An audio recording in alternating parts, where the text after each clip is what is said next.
السلام علیکم ورحمۃ اللہ وبرکاتہ۔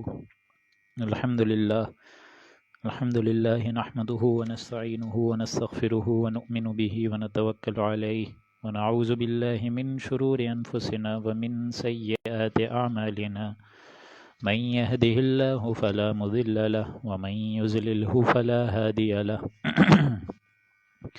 ونشهد ان لا اله الا الله وحده لا شريك له ونشهد أن محمدا عبده ورسوله أما بعد أعوذ بالله من الشيطان الرجيم بسم الله الرحمن الرحيم وإذ بوأنا لإبراهيم مكان البيت ألا تشرك بي شيئا وطهر بيتي للطائفين والقائمين والركع السجود وأذن في الناس بالحج يأتوك رجالا وعلى كل ضامر يأتين من كل فج عميق ليشهدوا منافع لهم ويذكروا اسم الله في أيام معلومات على ما رزقهم من بهيمة الأنعام فكلوا منها وأطعموا البائس الفقير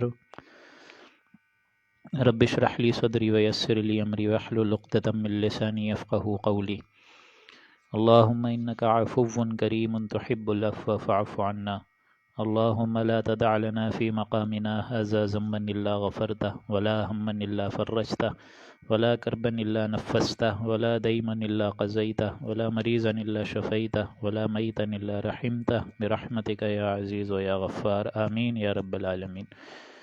سامعین محترم، آج اللہ کا نام لے کے ہم لوگ چوتھا اور پانچواں رکوع کر رہے ہیں سورہ الحج کا، جو کہ ظاہری اعتبار سے تو مدنی صورت ہے، لیکن اس میں جیسا کہ میں کل بھی بتا چکا تھا کہ اس میں کچھ آیات جو ہیں وہ دوران سفر نازل ہوئی ہیں، بطور جب حضور اکرم صلی اللہ علیہ وآلہ وسلم مکے سے مدینہ کی طرف ہجرت فرما رہے تھے۔ چنانچہ اب جو دو رکوع آ رہے ہیں وہ ہیں حج کے مناسک پر، اور ان میں خاص طور پر قربانی کا ذکر ہے۔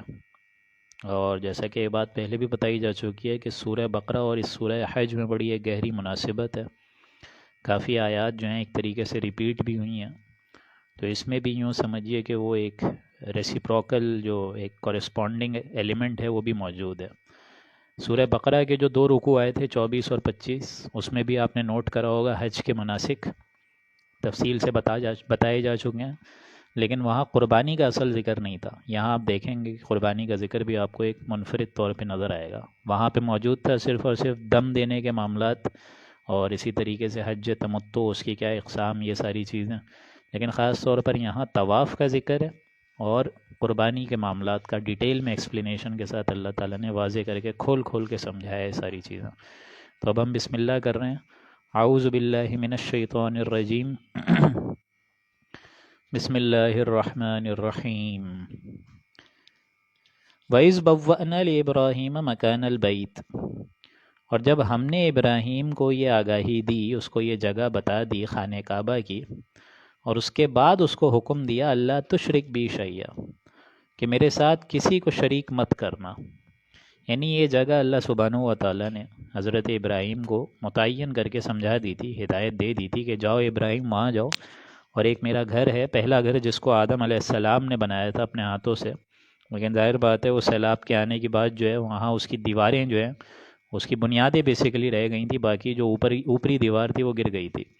تو وہاں جاؤ، خانہ کعبہ کی تعمیر کرو، وہی پہلا گھر ہے جو ہمارے جد امجد حضرت آدم علیہ السلام نے بنایا تھا، تو وہ پہلا گھر تھا۔ دنیا کے بت خدوں میں وہ پہلا گھر خدا کا، ہم اس کے پاسماں ہیں، وہ پاسماں ہمارا، تو وہاں جاؤ۔ اور اسی طریقے سے آپ سورہ بقرہ میں بھی یہ الفاظ دیکھ چکے ہیں، وَإِذْ جَعَلْنَا الْبَيْتَ، کہ حضرت ابراہیم علیہ السلام جو ہیں ان کو وہاں پہ بھی یہ آرڈر دیا گیا تھا کہ یہ جو اس کی بنیادیں ہیں دیوار کی، اسی سے خانہ کعبہ کی تعمیر کرو، اسی سے گویا کہ خانہ کعبہ کو اور اونچا اٹھاؤ، یہی پہلا گھر ہے۔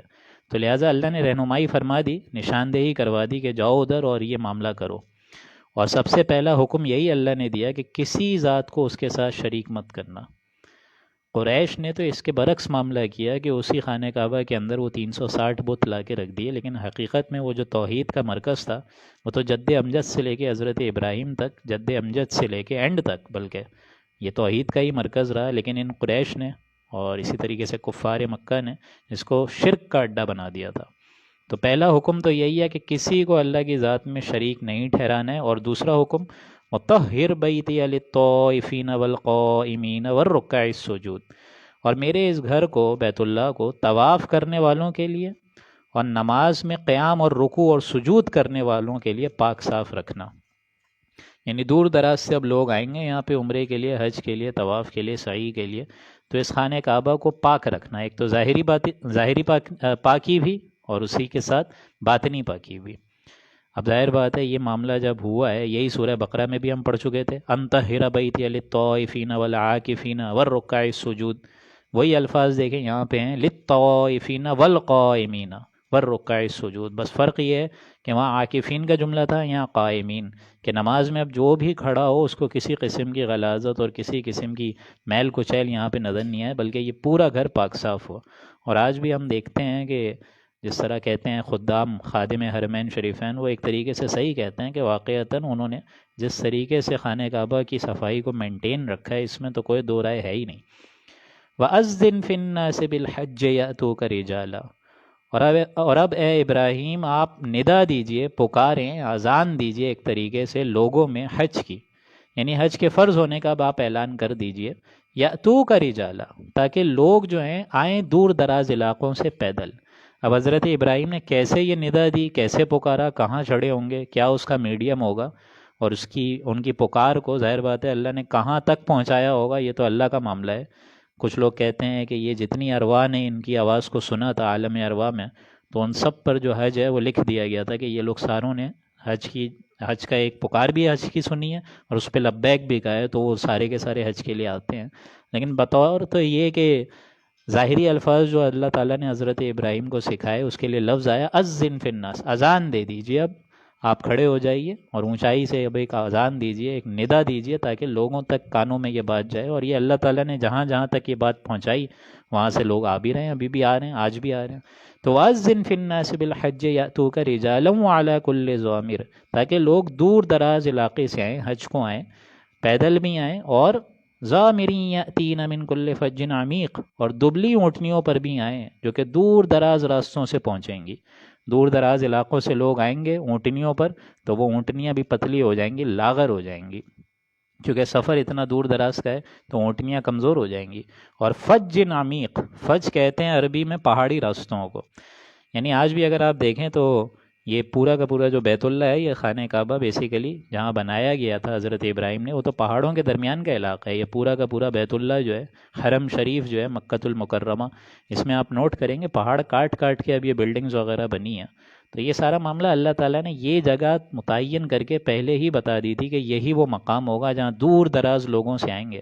اور آج بھی آپ دیکھیں تو ایک سماں جب ہوتا ہے حج کا، تو دور دراز لوگوں سے، امریکہ سے، انڈیا سے، افغانستان، کشمیر، اسی طریقے سے ایشیا، افریقہ، ہر جگہ سے لوگ ایسے جمع ہو جاتے ہیں جیسے لگتا ہے یہی ہے کہ یہ ایک واحد سفر ہے جس میں اللہ تعالیٰ جو ہے انسانوں کو ایک طریقے سے انسانوں کو اپنی اوقات یاد دلاتا ہے۔ اگر آپ یہ نوٹ کریں تو کسی بادشاہ کا بھی اگر روئے زمین پر گھر ہوتا ہے تو کتنا عالی شان محل جیسا ہوتا ہے، لیکن بیت اللہ کو اللہ تعالیٰ نے سادہ رکھا۔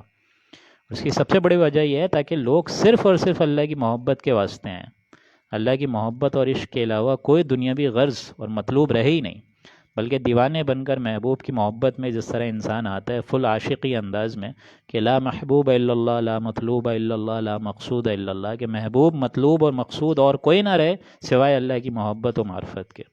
تو دور دراز لوگ آئیں گے، فج یعنی سارے کے سارے پہاڑوں کو عبور کر کے دور دراز علاقوں سے، لیشہدوا منافع لہم، تاکہ وہ فوائد لے لیں جو موجودہ دن ہیں اس کے اندر، منافع لہم، تاکہ وہ اس کے ذریعے سے ان موجودہ دن جو حج کے ہوں گے اس میں وہ فائدہ لے سکیں۔ وَيَذْكُرُ اسْمَ اللَّهِ فِي أَيَّامٍ معلومات، اور اللہ تعالیٰ کے وہ جو ایام مقررہ ہیں اس میں وہ قربانی بھی دے سکیں۔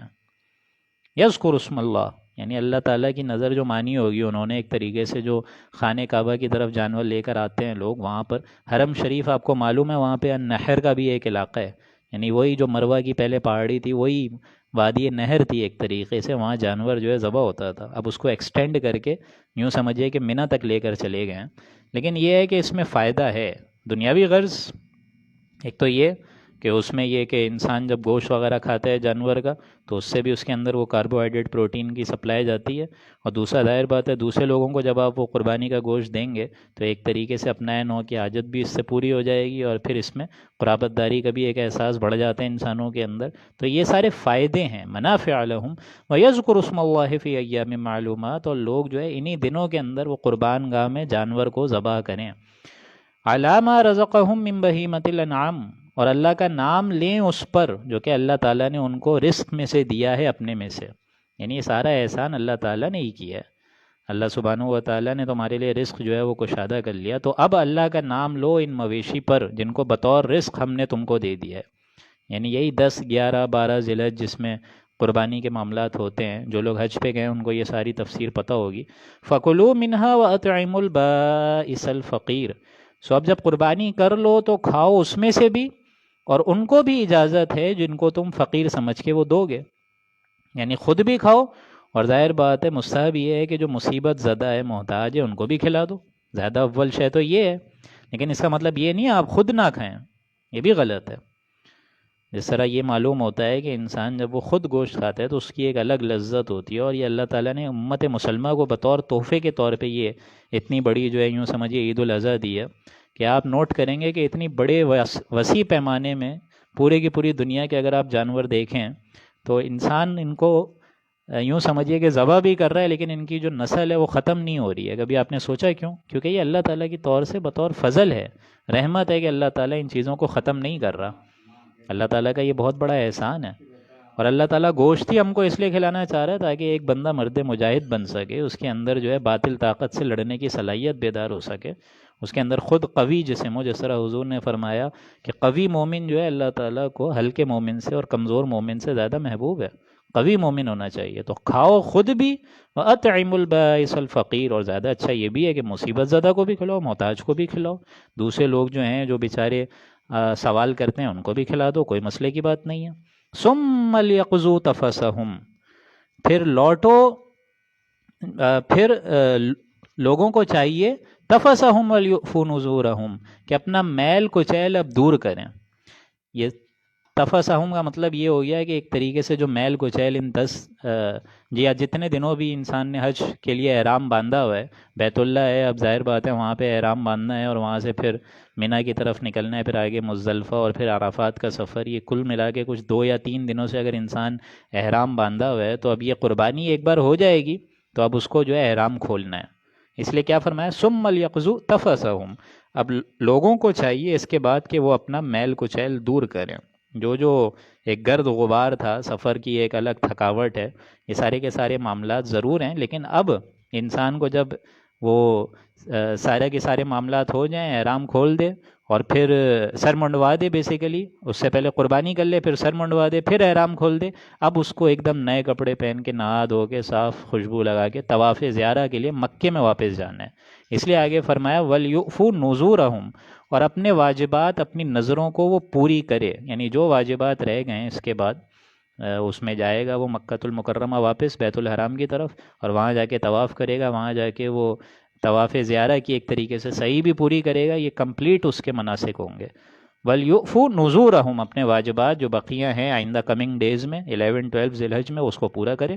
وَلْيَطَّوَّفُوا بِالْبَيْتِ الْعَتِيقِ، اور بہترین یہ ہے کہ وہ اس گھر کا، قدیم گھر کا طواف کرے، یعنی واپس جائے نئے کپڑے پہن کے اور پھر طواف زیارہ کی جو پوری ایک عقیدہ ہے امت مسلمہ کا، اس کو وہ سر انجام دے۔ ذالک، یہ سن چکے، یہ حکم ہے انسانوں، تم لوگ سمجھ چکے ہو مسلمانوں۔ اس کے آگے کیا اللہ بتا رہے؟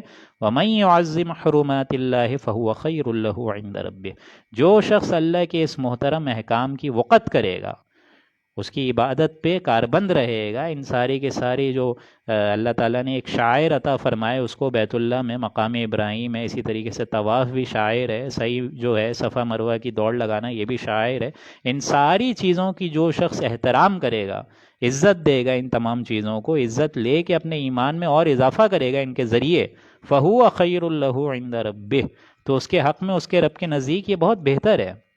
یعنی ان تمام چیزوں کو، یہ برکت والی جگہ ہے، یہ بیت اللہ، مسجد الحرام، اشہر الحرام ہے، یہاں بہت برکت ہے۔ سورہ آل عمران میں ہم پڑھ چکے ہیں ومن دخلہ کان آمنا، جو شخص اس بیت اللہ میں داخل ہو جاتا ہے تو وہ تو امن اور سلامتی کے گہوارے میں آ جاتا ہے۔ تو یہ سارے معاملات تم کو بھی آپٹ کرنا چاہیے۔ وَأُحِلَّتْ لَكُمُ الْأَنْعَامُ إِلَّا مَا يُتْلَى عَلَيْكُمْ، اور جو چوپاہے جن کو ہم تم کو پڑھ کر سنا دے چکے ہیں وہ تمہارے لیے حلال ہم نے کر دی ہیں۔ یعنی یہ گائیں ہیں، بکری ہے، جو بھی تم جانور لے کر جانا چاہو، اونٹ ہیں، اونٹنی ہے، بکرا بکری ہے، دمبا ہے، دمبی ہے، بچھڑا بچے، یہ سارے معاملات، یہ جو سارے کے سارے جانور ہیں، یہ سارے کے سارے جانور تمہارے لیے حلال ہیں۔ الا ما یتلی علیکم، سوائے ان کے جو تم کو پڑھ کر سنا دیے گئے ہیں۔ یعنی جو پڑھ کر سنا دیے گئے ہیں ان کو حلال نہیں ٹھہرایا اللہ نے، جیسے کتا ہے، اسی طریقے کتے کی تو تشبیہ یہاں نہیں آئی ہے قرآن مجید میں، لیکن یہ ہے کہ جو شریعت ہمیں بتاتی ہے کہ ایسا جانور یوز کرنا قربانی دینے کے لیے جائز نہیں ہے۔ اس میں کتا بھی ہے، اسی طریقے سے گدھے بھی ہیں، گھوڑے بھی ہیں، یہ ساری چیزیں اللہ تعالیٰ نے منع کری ہیں۔ کھاؤ وہ چیز جو پاک ہے اور تمہاری جسمانی اور روحانی غذا کا ایک باعث بنے۔ فَاجْتَنِبُوا الرِّجْسَ مِنَ الْأَوْثَانِ، تو تم لوگ گندگی سے بچا کرو۔ اب یہ گندگی کون سی ہے؟ اللہ تعالیٰ کس گندگی سے کہہ رہا ہے کہ کنارہ کش رہو؟ فَاجْتَنِبُوا الرِّجْسَ مِنَ الْأَوْثَانِ، وہ گندگی ہے شرک کی۔ تم بچو بت پرستی سے، یہ شرکیہ اوہام سے، کیوں تم نے اپنے اندر یہ شرک رکھے ہوئے؟ یعنی جو خانہ کعبہ تھا یہ تو توحید کا مرکز تھا اور ہے بھی، تو اس کو شرک کا اڈا مت بناؤ، یہ بت پرستی کا اڈا نہیں ہے، بلکہ یہ تو ایک طریقے سے اللہ تعالیٰ کی توحید کا گھر ہے، توحید کا بیسک مرکز ہے۔ وَاجْتَنِبُوا قَوْلَ الزُّورِ، اور اسی طریقے سے جھوٹی بات سے بھی کنارہ کش رہو، جھوٹ کہنے سے بھی بچا کرو۔ حنفاء للہ غیر مشرکین بہ، اس طور سے کہ اللہ تعالیٰ کی طرف جھکے رہو اور اس کے ساتھ کسی کو شریک مت ٹھہراؤ۔ یعنی یہ ساری چیزیں تو تمہاری روحانی اس کا ایک کردار ڈیولپمنٹ کے لیے، بلڈنگ آف دی کریکٹر کے لیے یہ ضروری ہے، لیکن سب سے ضروری شے یہ ہے کہ یکسو ہو کر اللہ کے ہی بندے اور مطیع اور فرما بردار بن جاؤ اور اس کی اطاعت پر کاربند ہو جاؤ، غیر مشرکین بہ، اور اس میں کسی شے کی، کسی بھی قسم کی شرک کی ملوث مت اختیار کرو، مطلب کسی بھی کوئی شرک کا ایک طریقے سے شائبہ اس میں شامل حال نہ ہو، نہ اللہ کی ذات میں شرک ہو، نہ اللہ کی صفات میں، نہ اللہ کے حقوق میں، نہ اللہ کی قدرت پہ، نہ اللہ کے اختیارات میں، کسی معاملے میں انسان پھر شرک نہ کرے، بلکہ حنفاء للہ، ایک دم یکسو ہو کر اللہ تعالیٰ ہی کے جھکے بندے ہو کر اور مطیع و فرما بردار بن کر زندگی گزار دو۔ وَمَن يُشْرِكْ بِاللَّهِ، اور جو شخص اللہ کی ذات میں شرک کرے، فَكَأَنَّمَا خَرَّ مِنَ السَّمَاءِ فَتَخْطَفُهُ الطَّيْرُ، تو اس کی مثال تو ایسی ہے کہ وہ آسمان سے گر پڑے، جس طرح ایک ابھی ہم پڑھ چکے ہیں پچھلی نشست میں کہ یہ قرآن الحبل اللہ ہے، یہ قرآن مجید وہ رسی ہے جس کا ایک سرا اللہ کے ہاتھ میں اور دوسرا سرا بندہ مومن کے ہاتھ میں ہے۔ اگر یہ رسی کٹ جائے تو گویا کہ امید کٹ گئی، اور امید کٹ جائے گی تو حال یہ ہوگا کہ اوندھے منہ انسان جو ہے زمین پہ گر پڑے گا۔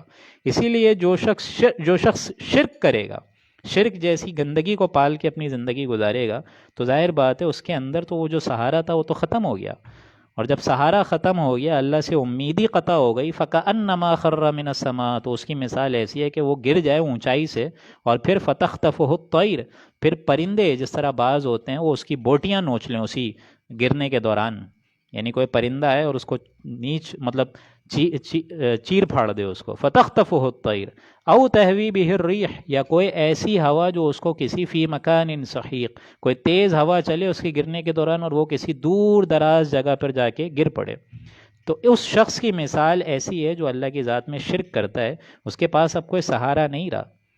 اور اس کے برعکس جو توحید پر قائم رہے اس کے لیے ظاہر بات ہے ساری چیزیں اللہ تعالیٰ فراہم کرے گا۔ ذالک، اس لیے فرمایا یہ سن چکے، وَمَن يُعَظِّمْ شَعَائِرَ اللَّهِ، اس کے برعکس جو اللہ سبحانہ و تعالیٰ کی ان شاعر کو، یعنی شاعر سے مراد کیا ہے؟ جو اللہ تعالیٰ کی ذات اور معرفت اور محبت کا ایک شعور انسان کو بخشے، اللہ کی معرفت و محبت جس سے بیدار ہو جائے۔ اور یہ کیا ہے؟ شاعر ہم پڑھ چکے ہیں سورہ بقرہ میں، ان الصفا والمروۃ من شعائر اللہ، کہ یہ صفا اور مروہ بھی ایک طریقے سے شاعر ہے، اور اسی طریقے سے یہ جو مقام ابراہیم ہے، حجرہ اسود ہے، یہ ساری چیزیں شاعر ہیں۔ اس میں ایک تاریخی معاملہ اللہ تعالیٰ نے رکھا ہوا ہے کہ کبھی اس میں ایسے ایونٹس ہوئے تھے جو آپ کو اللہ تعالیٰ کی معرفت اور محبت کو مزید اجاگر کرنے کا آپ کا ایک مؤثر ذریعہ بنتے ہیں، یہ ساری باتیں ہیں۔ یہ یاد دلاتی ہیں ایک طریقے سے کہ اللہ کا ایک شعور بیدار ہو جائے انسان کے اندر، کہ یاد کرو کبھی ایک ہمارا بندہ تھا حضرت ابراہیم جو اپنے بیوی بچوں کو وادی غیر ذی زرع میں چھوڑ کر آ گیا تھا صفا اور مروہ کے درمیان. تو یہ معاملہ بھی ہوا تھا صرف اللہ کے ایک حکم پر. اور بی بی ہاجرہ جو ہے وہ صفا اور مروہ کے درمیان دوڑی ہیں اپنے بچے کی پیاس کی خاطر، وہ ماں دوڑی ہے. تو آج ساری امت بھی دوڑ رہی ہے. تو باپ کے جذبات، پھر ایک طریقے سے ماں کے جذبات، اولاد کے جذبات، پہاڑوں کے درمیان یہ سارا واقعہ ہو رہا ہے. جب بیوی نے پوچھا کہ کیا اللہ کا حکم ہے جو آپ ہمیں چھوڑ کر یہاں سے جا رہے ہیں اس وادی غیر ذی زرع کے، نہ جہاں پر کوئی گھاس ہے، نہ پودے ہیں، نہ پانی کا کوئی بھی ذریعہ ہے. تو حضرت ابراہیم نے سر ہلا دیا. یعنی اس پہ معاملہ یہ تھا کہ یہ اللہ کا حکم ہے. تو حضرت بی بی ہاجرہ نے بھی یہی فرمایا سلام علیہ کہ آپ چلے جائیں، اللہ تعالیٰ اپنے بندوں کو زائل نہیں کرے گا. تو یہ محبت کا احساس، یہ عشق، یہ دوستی، یہ اللہ کی معرفت کا جذبہ، یہ سب شاعر ہے. بیت اللہ شاعر ہے، مقام ابراہیم شاعر ہے، حجر اسود شاعر ہے. خطیم کے یہاں کبھی ہم نے اپنے بندہ محمد مصطفیٰ صلی اللہ علیہ وآلہ وسلم کا سینہ چاک کیا تھا، اور یہاں قلب مبارک کو زمزم سے دھویا تھا، اور پھر ان کو شب معراج کے راستے پر لے کر گئے تھے. تو یہ سارے شاعر ہیں. اسی لیے فرمایا وَمَن يُعَظِّمْ شَعَائِرَ اللَّهِ، جو اللہ تعالیٰ کی ان شاعر کا حق ادا کرے گا، ان سے اللہ تعالیٰ کی محبت لینا چاہے گا، ان کا احترام کرے گا، ان کا پاس رکھے گا، فَإِنَّهَا مِن تَقْوَى الْقُلُوبِ، تو اس کا یہ لحاظ رکھنا اللہ تعالیٰ سے دل کے ساتھ ڈرنے کے ہی مطابق ہے. یعنی یہ جو چیزوں کا احساس رکھے گا، اصل شے یہ ہے کہ اس کے اندر آٹومیٹیکلی تقوی اللہ تعالیٰ اس کے دل میں بیدار کر دے گا. یعنی وہی اللہ کی معرفت اور زیادہ اجاگر ہو جائے گی. لَكُمْ فِيهَا مَنَافِعُ إِلَىٰ أَجَلٍ مُّسَمًّى، تم کو ان سے ایک معین وقت تک فائدہ حاصل کرنا ہے. اجل مسمى، یعنی اب یہی قربانی کا جو گوشت ہے یہ خود بھی کھا سکتے ہو، کوئی مسئلے کی بات نہیں ہے. یعنی یہ نہیں کہ قربانی کا جانور ہے تو آپ اس کو یوز بھی نہ کریں، یہ بھی نہیں. اگر وہ بکری ہے، جب تک وہ قربان نہیں کر رہے ہیں آپ، تو آپ اس کا دودھ پی سکتے ہیں، کوئی مذائقہ نہیں، کوئی مسئلے کی بات نہیں ہے. تو ایسا نہیں ہے، اللہ تعالیٰ نے اس دین کو بڑا ہی میانہ روی والا رکھا ہے. اس لیے فرمایا لَكُمْ فِيهَا مَنَافِعُ إِلَىٰ أَجَلٍ مُّسَمًّى، ان کے لیے ایک وقت معین تک تم فائدہ حاصل کر سکتے ہو، مسئلے کی بات نہیں ہے. لیکن اینڈ رزلٹ یہ ہے ثُمَّ مَحِلُّهَا إِلَى الْبَيْتِ الْعَتِيقِ، پھر ان کا لوٹا دیا جانا ہے اس ذبح حلال تک. یعنی وہ منحر تک وہاں جا کے اس کو ذبح کرنا ضروری ہے. اللہ کے گھر کا جو منحر ہے وہاں جاؤ، خون بہاؤ، جانور جیسا بھی ہو، اچھا ہو، سالم ہو، لیکن وہاں جا کے خون بہانا ہے. جانور کا جو قربانی ایک طریقے سے پیش کرنی ہے وہ وہاں کرنی ہے. اور یہ ابھی جس طرح میں بتا چکا ہوں یہ مروہ کی پہاڑی کے قریب تھا، لیکن سعودیہ حکومت نے اس کو ایکسٹینڈ کر کے اب وہ مینا کی بیس تک لے آئے ہیں. ورنہ پہلے وہ جو منحر تھا وہ وہاں تھا، مروہ کی پہاڑی کے پاس. مروہ سے ہی وہ وادی اب مینا کی قربان گاہ تک ایکسٹینڈ کر دی گئی ہے. تو یہ جو نام ہے علاقوں کے، اس کی بڑی معنوی ایک حقیقت ہے، اس کو سمجھنا ضروری ہے جب بھی کوئی شخص حج پہ جائے. جیسے مینا کا مطلب ہوتا ہے خون بہانے کی جگہ. یہاں انسان جو ہے، جیسا بھی میں نے عرض کیا، یہی منحر ہے جو کہ جہاں خون بہایا جاتا ہے اس جانور کا، اور پھر انسان جو ہے اپنا احرام کھولتا ہے. اسی طریقے سے مزدلفہ یہ بیچ کی جگہ ہے. مزدلفہ بیچ کی جگہ سے مراد مینا اور عرفات کے درمیان یہ وادی ہے جہاں انسان جاتا ہے اور مغرب اور عشاء جو ہے وہ ایک ساتھ پڑھتا ہے، اور یہیں سے وہ کنکر چنتا ہے تاکہ آگے جا کے چھوٹے بڑے درمیانے شیطان کو مار سکے. اور پھر آگے جائیں تو عرفہ کہتے ہیں معرفت، پہچان کی جگہ.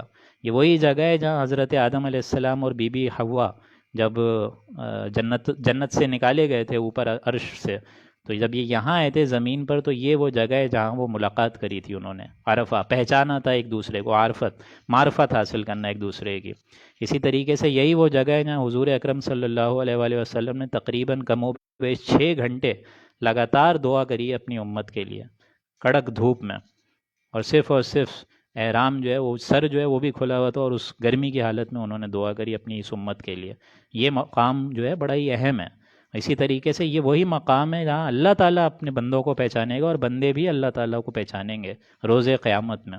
تو یہ پہچان کی جگہ ہے، ملاقات کی جگہ ہے. واپس یہیں اسی میدان محشر کو وسیع کر دیا جائے گا، اور یہ میدان گویا کہ قیامت کے میدانوں میں سے ایک میدان ہوگا. وَلِكُلِّ أُمَّةٍ جَعَلْنَا مَنْسَكًا لِيَذْكُرُوا اسْمَ اللَّهِ، اور ہر امت کے لیے ہم نے ایک قربانی واجب کری ہوئی ہے. یعنی یہ ساری کی ساری جو قربانی ہے وَلِكُلِّ أُمَّةٍ جَعَلْنَا مَنْسَكًا لِيَذْكُرُوا اسْمَ اللَّهِ عَلَىٰ مَا رَزَقَهُمْ، یعنی یہ پوری کی پوری جو امت ہے اس پر ہم نے اب یہ قربانی واجب کر دی ہے. اور یہ کیوں کری ہے؟ لِيَذْكُرُوا اسْمَ اللَّهِ عَلَىٰ مَا رَزَقَهُمْ مِن بَهِيمَةِ الْأَنْعَامِ. یہاں سے اب دیکھیں آخری رکوع بھی شروع ہو گیا آج کی نشست کا، یعنی 5واں رکوع. یہ اللہ تعالیٰ نے اس غرض سے مقرر کیا کہ وہ ان مخصوص چوپایوں پر اللہ کا نام لیں. یعنی اللہ تعالیٰ کا نام لیں سے مراد اس کے نام پر قربان کریں، کسی یہ نہیں کہ کسی بزرگان دین کا قرب حاصل کرنے کے لیے کسی خاص استھان پہ جا کے قربان کیا جائے، نہیں، یہ سارے معاملات ہوں گے تو اللہ تعالیٰ کی رضا جوئی کے لیے، اللہ تعالیٰ سے امید کے لیے، اور اللہ تعالیٰ سے اخروی نجات اور یوں سمجھیے ثواب کی غرض سے یہ سارے معاملات ہونے چاہیے۔ اللہ کے علاوہ کسی کے لیے یہ کرنا حرام ہو جائے گا۔ اسی طریقے سے اللہ کے علاوہ کسی اور کا نام بھی اس پر لے لینا، چاہے وہ بہت بڑے اولیاء اللہ ہی کیوں نہ ہو، تب بھی یہ حرام ہو جائے گا، تاکہ وہ نام لیں ان مخصوص چوپایوں پہ اللہ کا، علامہ رزقہم من بہیمۃ الانعام، جو اس نے عطا کیے ان کو اپنے رزق میں سے، یعنی یہ ساری چیزیں اللہ نے عطا فرمائی ہیں۔ یہ قربانی جو تم آج کر رہے ہو، جو رزق کا انتظام اللہ نے ہی تو کروایا، اور کس نے کرایا؟ تو آگے فرمایا فَإِلَٰهُكُمْ إِلَٰهٌ وَاحِدٌ فَلَهُ أَسْلِمُوا، اس سے بھی آگے اللہ تعالیٰ خود فرما رہا ہے کہ تمہارا الہ، تمہارا معبود، تمہارا پالنے والا ایک ہی الہ ہے، واحد، اکیلا، تنہا، فَلَهُ أَسْلِمُوا، تو اس کی اطاعت قبول کرو، ہمتن، اسی کے ہو جاؤ، اسی کی اطاعت کرو، جزوی نہیں بلکہ کلی۔ یعنی ایسا نہ ہو کہ قربانی تو ہو رہی ہے ایک جگہ پر، باقی یہاں واپس آ کے حرام خوریاں بھی چل رہی ہیں، سود خوریاں بھی چل رہی ہیں، یہ نہیں۔ یا جانور کو اگر لے بھی رہے ہیں تو اس میں ریاکاری کا کوئی شائبہ نہیں کہ 2 لاکھ یا 10 لاکھ کا جانور لے رہے ہیں پھر اس کے ساتھ تصویریں کھنچا رہے ہیں، یہ سب نہیں ہے۔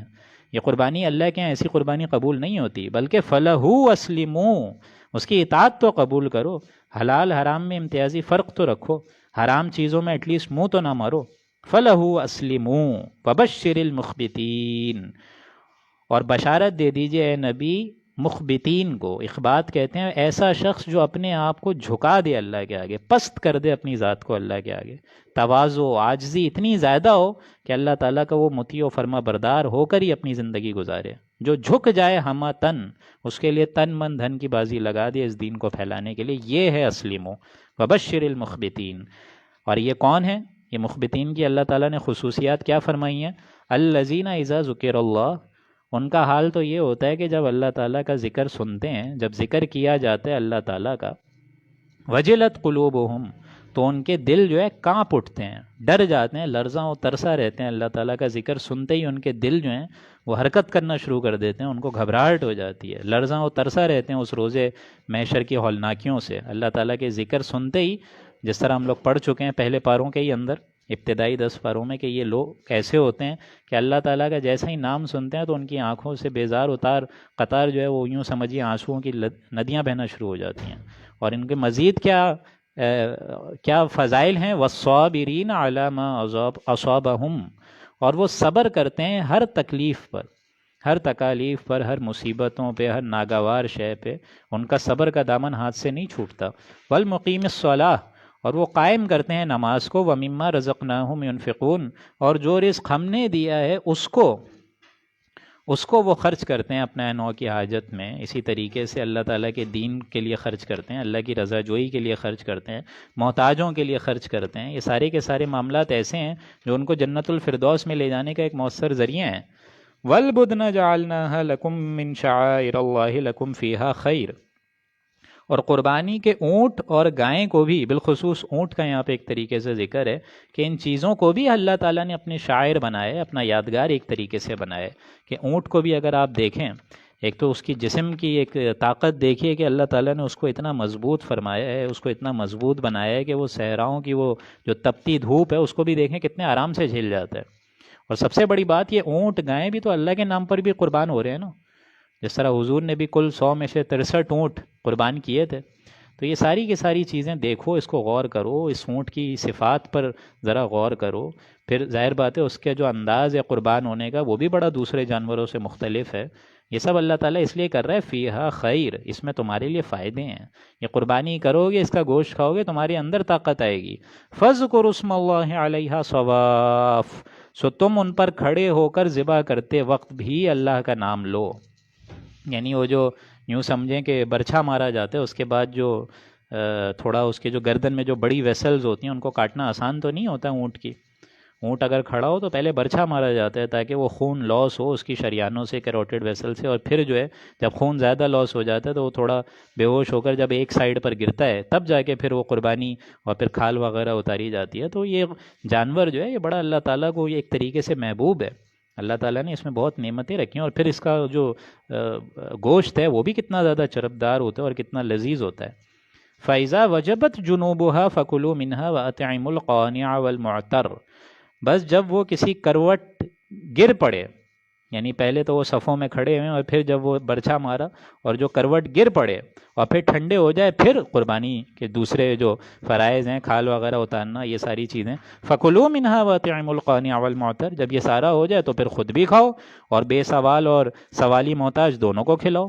جو سوال کرے کہ میرے پاس پیسے نہیں ہیں اور میں غریب ہوں، گوشت نہیں ہے کھانے کو، اس کو بھی دو، اور جو سوال نہ کرے، جو اپنی عزت کو زیادہ مقدم رکھے اور عزت کو محفوظ رکھے، ان کو بھی دو۔ ان کو پہچاننا تمہارا ایک طریقے سے کام ہے، ایک طریقے سے، تو ان کو سارے معاملات، یعنی بے سوال اور سوالی محتاج کو بھی کھانے کو دو، خود بھی کھاؤ اور ان لوگوں کو بھی دو۔ كَذَلِكَ سَخَّرْنَاهَا لَكُمْ لَعَلَّكُمْ تَشْكُرُونَ، اور ہم نے ان جانوروں کو اس طرح تمہارے زیر کر دیا، یہ اللہ تعالیٰ نے مسخر کر دیا، اللہ تعالیٰ نے تمہارے اندر اتنی طاقت دی کہ تم مزے سے ان کو کاٹ لیتے ہو۔ لَعَلَّكُمْ تَشْكُرُونَ، اور یہ تمام چیزیں اللہ اس لیے کر رہا ہے تاکہ تم اس کی شکر ادا کرو، اس کی ان نعمتوں کا قدر کرو۔ یہ ساری چیزیں خود بھی کھاؤ، دوسروں کو بھی کھلاؤ، اس میں یہ کوئی نہیں ہے کہ تم جو ہے خود نہ کھاؤ اور دوسروں کو ہی کھلاتے رہو، یہ بھی غلط ہے، خود بھی کھاؤ، دوسروں کو بھی کھلاؤ۔ اور یہاں خاص طور پہ اونٹ کا ذکر اس وجہ سے بھی ہے کہ حضور اکرم صلی اللہ علیہ وآلہ وسلم نے، جیسے میں نے بتایا، کل 100 میں سے حجۃ الوداع جو انہوں نے کیا اس میں 63 اونٹ قربان کیے۔ یہ اللہ تعالیٰ نے ایک طریقے سے ایک معجزہ بھی تھا کہ آپ یقین کریں، اللہ تعالیٰ نے ایک شعور بھی دیا تھا ان اونٹنیوں کو اور اونٹوں کو، کہ اللہ تعالیٰ کے حکم سے حضور اکرم صلی اللہ علیہ وآلہ وسلم نے جب ان کو قربان کیا تو یہ ساری کی ساری ایک صف میں تھے، ساری کی ساری ایک صف میں تھے۔ کھڑے اونٹوں کو برچھا مار کر گردن میں سے وہ جو ویسلز میں سے خون نکالنا ہوتا ہے وہ آسان نہیں ہوتا، لیکن یہ ساری کی ساری ایک صف میں تھے۔ تو حضور اکرم صلی اللہ علیہ وآلہ وسلم نے جب ہر اونٹ کو ذبح کیا ہے تو جب ایک اونٹ پہ برچھا مارتے تھے تو جو اگلا اونٹ تھا وہ خود بخود اپنی جو گردن ہے وہ حضور اکرم صلی اللہ علیہ وآلہ وسلم کے سامنے لے کر آ جاتا تھا۔ ہر اونٹ چاہتا تھا کہ میں جو ہوں حضور اکرم صلی اللہ علیہ وآلہ وسلم کے اس برچھے سے قربان ہو جاؤں۔ تو یہ اللہ تعالیٰ نے ایک شعور عطا فرمایا تھا، اس لیے اس کو فرمایا شعائر اللہ، یہ اللہ نے شعور دیا تھا، حضور کی محبت دی تھی۔ اور حضور کی محبت یہ سمجھ لیجئے کہ صرف اونٹنیوں یا اونٹوں کو نہیں تھی، بلکہ دنیا میں جتنی چیزیں ان سے منسلک رہیں وہ ساری کی ساری ان چیزوں کو بھی تھی۔ ایک سوکھی ہوئی ایک لکڑی تھی جس پہ حضور اکرم صلی اللہ علیہ وآلہ وسلم سہارا رکھ کر اور ٹیک لگا کر خطبہ دیتے تھے جمعے کا، لیکن جب وہ ممبر بنا دیا گیا اور وہ سہارا ختم ہو گیا تو جو پہلا دن تھا خطبے کا جو حضور اکرم صلی اللہ علیہ وآلہ وسلم نے ممبر پر چڑھ کر دیا ہے، تو سوکھی لکڑی میں ایسی آواز آ رہی تھی کہ جیسے بچہ بلک بلک کر رو رہا ہو کہ یہ میری جو سعادت تھی اور فضیلت تھی آج ختم ہو گئی، کہ حضور کبھی مجھ پر ٹیک لگا کر خطبہ دیتے تھے، سہارا لیتے تھے، وہ آج جو ہے شرف ختم ہو گیا۔ اس لیے اس کو کہتے ہیں ستون حنانہ۔ کچھ لوگ گئے ہوں گے مدینہ مبارک تو وہاں ان لوگ کو یہ نوٹ کیا ہوگا انہوں نے، حنین جو حنین ہوتا ہے اس کو کہتے ہیں ایسا بچہ جو بلک بلک کر رو رہا ہو، مطلب زار و قطار رو رہا ہو۔ لیکن انسان جو ہے اس کو سمجھنا ایک دم قاصر ہے، فلسفی کو اس کو سمجھ ہی نہیں آئے گا، یہ فلسفی کو منکر حنانہ است، فلسفیوں کو سمجھ نہیں آتی کہ ایک ایسے سوکھی ہوئی لکڑی جو ہے وہ رو سکتی ہے، لیکن حضور کی جدائی میں یہ غم اس نے سہا ایک طریقے سے، کیونکہ یہ مقام بھی تو دیکھیں آپ حضور اکرم صلی اللہ علیہ وآلہ وسلم کا۔ اسی طریقے سے اونٹنیوں کا بھی، اونٹوں کا بھی مقام دیکھیں کہ اونٹ ذبح ہو رہے ہیں تو وہ جو چاہے حضور اکرم صلی اللہ علیہ وآلہ وسلم خود بھی کر سکتے تھے، لیکن ہر اونٹ کی یہ خواہش تھی کہ ان کی جو برچھا ہے اس کے ذریعے سے سب سے پہلے میں شہادت نصیب ایک طریقے سے کروں، میں جو ہوں اللہ کی راہ میں پہلے قربان ہو جاؤں حضور اکرم صلی اللہ علیہ وآلہ وسلم کے دست مبارک سے۔ نشود نصیب دشمن کشود ہلاکت طبیق، سرے دوست نہ سلامت کہ تو خنجر آزمائی۔ یہ ساس بڑا ایک سمجھ لیجئے کہ اللہ تعالیٰ کے یہ جو حبیب ہے یہ بہت ایک اعلیٰ مقام ہے حضور اکرم صلی اللہ علیہ وآلہ وسلم کو، اور بالخصوص مسجد نبوی میں جو لوگ گئے ہیں وہاں ان کو اندازہ ہوگا کہ یہ بڑا بابرکت مقام ہے۔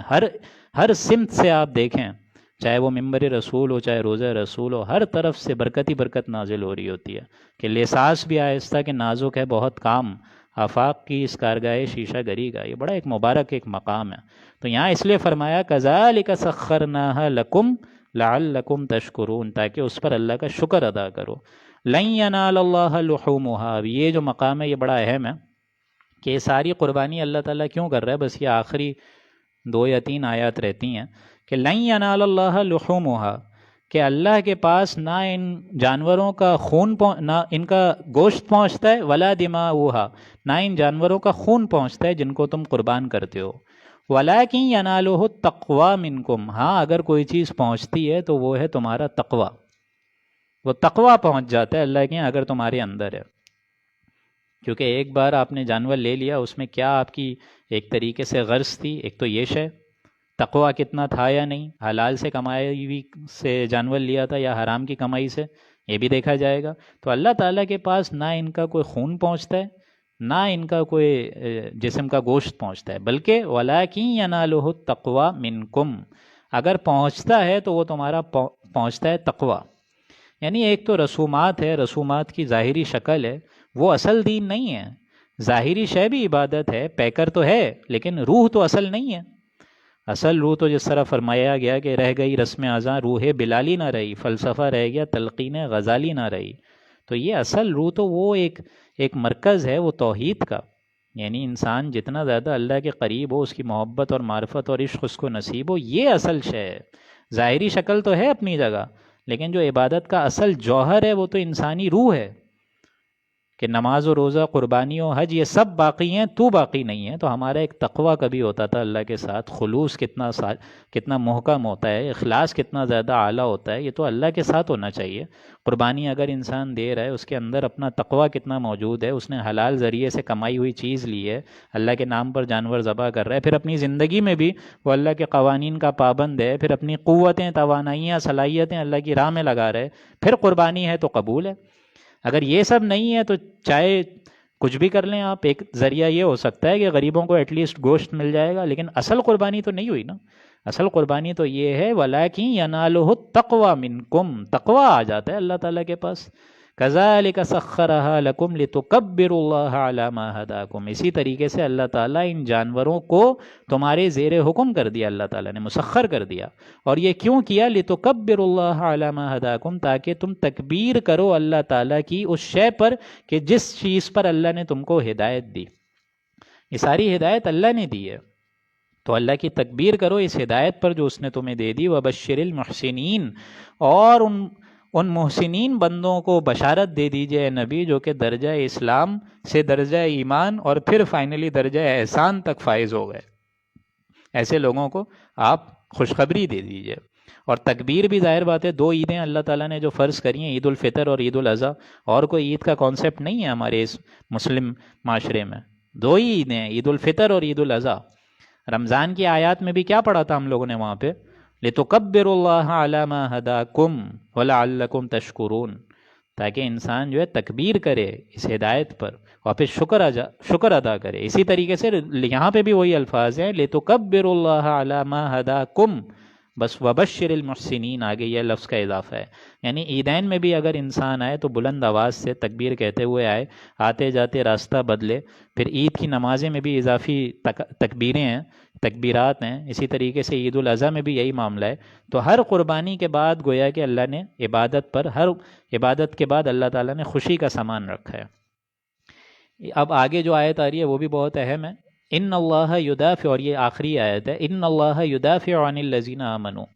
یعنی اب جو حضور اکرم صلی اللہ علیہ وآلہ وسلم کی دعوت اور تبلیغ کا ایک پروسیس ہے اور جو مشن ہے، وہ ایک فیصلہ کن موڑ لینے جا رہا ہے.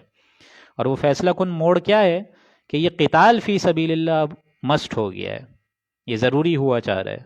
کیونکہ اس بیت اللہ کو جو کہ اب توحید کا مرکز بنانا ہے، یہ تو شرک کا اڈا بنائے یہ قریش گھوم رہے ہیں. لہٰذا اب مناسک حج کے فوراً بعد دیکھیں تذکرہ ہو رہا ہے قتال فی سبیل اللہ کا، جو کہ ہم انشاءاللہ کل پڑھیں گے. ابتدائی آیت تو آج پڑھ لیتے ہیں. اور وہ ابتدائی آیت کیا ہے؟ ان اللہ یدافع عن الذین آمنوا، یقیناً اللہ خود مدافعت کرے گا اہل ایمان کے حق میں.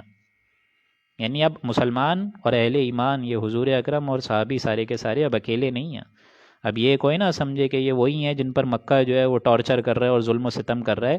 لیکن اب یہ ہوگا کہ ان اللہ یدافع عن الذین آمنوا، اللہ خود مدافعت اب کرے گا. اب یہ لوگ یہ نہ سمجھیں کہ اللہ تعالیٰ ان کے ساتھ نہیں ہے، اللہ تو پہلے بھی ساتھ تھا، لیکن اب آرمڈ کانفلکٹ ہوگی، قتال فی سبیل اللہ کا مرحلہ آئے گا. کیونکہ حق کو غلبہ حاصل کرنے کے لیے کچھ باطل کے سر کچلنے پڑتے ہیں، ورنہ نہیں آتا انقلاب. حضور اکرم صلی اللہ علیہ وآلہ وسلم بھی اس پروسیس سے گزرے ہیں، اور آج جو انسان بھی اس پروسیس سے گزرے گا اس کو یہ کرنا ہوگا، ورنہ نہیں آ سکتا انقلاب. ان اللہ یدافع عن الذین آمنوا ان اللہ لا یحب کل خوان کفور، بے شک اللہ تعالیٰ کسی بھی دغاباز کفر کرنے والے کو نہیں چاہتا۔ یعنی جو خوان ہے، جو کہ خیانت دار ہے، یعنی جو خیانت کرتا ہے۔ خیانت کس چیز کی؟ یہ مشرکین مکہ نے خیانت کری۔ یہ بیت اللہ جو تھا وہ تو ایک امانت تھی حضرت ابراہیم اور حضرت اسماعیل کی، کہ انہوں نے اس کو کبھی توحید کا مرکز بنایا تھا، اور ان کفار نے وہاں لا کے 360 بت رکھ دیے، تو اس کو تو ایک طریقے سے شرک کا اڈا ان لوگوں نے بنا لیا۔ انہوں نے اس امانت میں خیانت کری ان دو عظیم پیغمبروں کی۔ اور اسی طریقے سے کفور، ناشکرے ہیں، اس گھر کی وجہ سے ان کو ایک ٹریڈ ملی ہوئی ہے، مغرب و مشرق سے جو پورے کے پورے ٹریڈنگ قافلے آتے ہیں، وہ تو انہی کے ذریعے سے یہ سارے کے ساری جو کمائی لیتے ہیں، یہ بیت اللہ کی ڈھوس پہ تو لیتے ہیں۔ لإیلاف قریش ایلافہم رحلۃ الشتاء والصیف فلیعبدوا رب ھذا البیت، اسی بیت اللہ کی وجہ سے تو ان کے اندر اللہ تعالیٰ نے رزق میں اضافہ کرا ہے، ان کو ٹریڈنگ دی ہے۔ تو اس چیز کی بھی قدر نہیں کر رہے یہ لوگ۔ امانت میں تو خیانت کری ہی کری، لیکن کفور سخت ترین ناہنجار لوگ ہیں، انہوں نے کفور کیا، ہماری اس نعمت کی ناقدری کری۔ تو اللہ کے فضل و کرم سے یہاں پہ 38 آیات مکمل ہوئیں اور 5واں رکوع بھی اختتام ہوا۔ کل انشاءاللہ جس طرح میں نے کہا کہ یہیں سے ہی معاملہ آگے چلے گا کہ قتال فی سبیل اللہ جو کہ اب ضروری شے ہو گیا ہے، اور حضور اکرم صلی اللہ علیہ وآلہ وسلم کی پروسیس جو ہے وہ فیصلہ کن ایک موڑ لینے جا رہی ہے۔ تو یہاں کل سے جو آپ پڑھیں گے وہ قتال فی سبیل اللہ کے معاملات پڑھیں گے۔ تو اللہ سے دعا ہے کہ اللہ تعالیٰ ان واضح احکامات پر مجھے اور آپ کو عمل پیرا ہونے کی توفیق عطا فرمائے، اور ہم سب کے گناہوں کو معاف فرمائے، ہمارے اور ہمارے گھر والوں کو حاسدوں کے حسد سے، شر پسندوں کے شر سے، فسادیوں، ظالموں اور اسی طریقے سے ہر قسم کی آفات سے محفوظ فرمائے۔ بارک اللہ لنا ولکم فی القرآن العظیم ونفعنی وإیاکم بالآیاتہ والذکر الحکیم۔ صدق اللہ العظیم۔